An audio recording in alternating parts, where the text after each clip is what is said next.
Yun po guys, nandito tayo. Itatanong po natin kay kaibigan. Napakarami pong mga taong nakapunta sa atin, no? Nakapanood sa video. Lahat po daw ng mga sinasabi ng ating kaibigan ay nangyayari po daw talaga. Kaya naniniwala po sila na may kaibigan po sa mundong ito na ginagalawan po ng tao. Kaibigan, maraming salamat po. Marami pong nagpaabot sa atin. Mayroon po daw sila napanood. Yung mga 34 na mga sabongero ay wala na po daw yung mga buto doon sa lake, kung kinain na daw po ng isda. Kaya gusto po namin na malaman sa inyo kung ano po ba ang nakikita po nyo dito. Totoo po ba talaga kakain po yung isda ng buto ng tao? Oo, yun po ang katanungan nila. Nais ko din pong malaman sa inyo kung mabubulok po ba talaga yan, yung buto ng tao.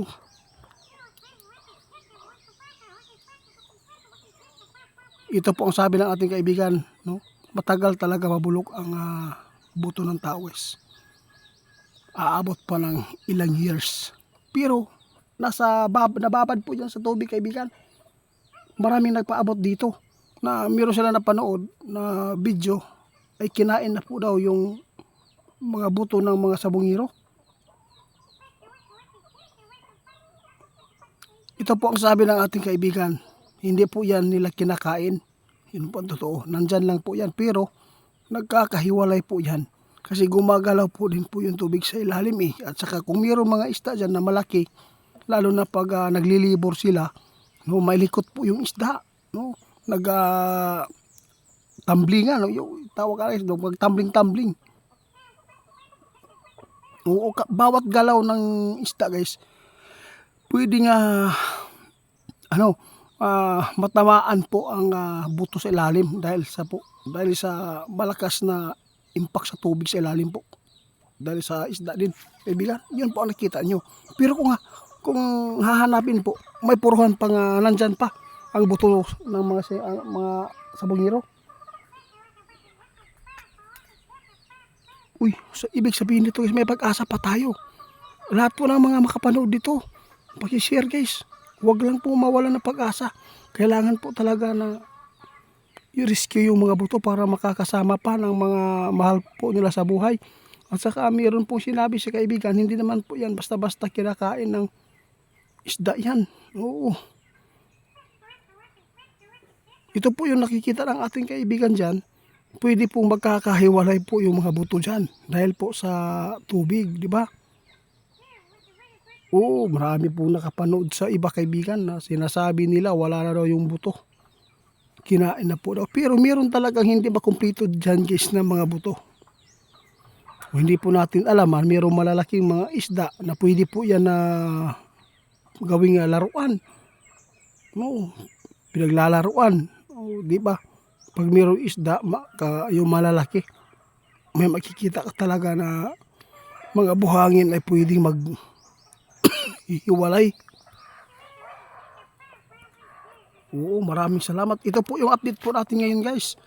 Paki-share po ito dahil po sinabi ng ating kaibigan, posibleng makukuha pa ninyo ang mga buto dyan. Hindi naman po agad-agad nabubulok dyan, no? At saka hindi naman po agad-agad yan makakain po ng isda dahil po buto po yan eh. Di ba? Paano na lang pag nabulunan yung isda, di ba, kaibigan? Oo. Yun po ang sabi ko sa inyo, guys.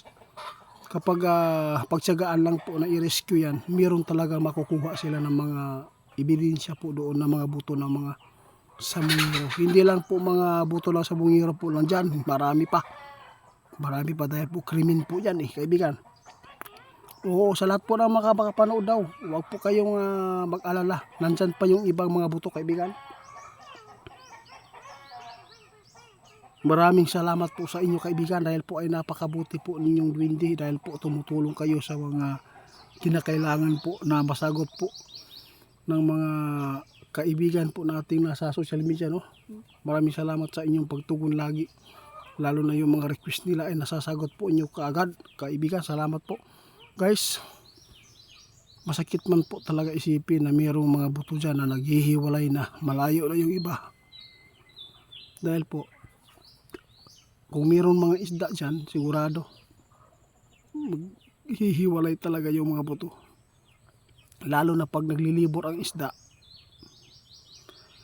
malakas po ang kanilang pagkilos, no? Bumabaliktad. Oo, bumabaliktad yan. Ibig sabihin yan guys, pwedeng magalaw siya ng tubig sa ilalim kapag ang isda ay naglilibor din. Oo.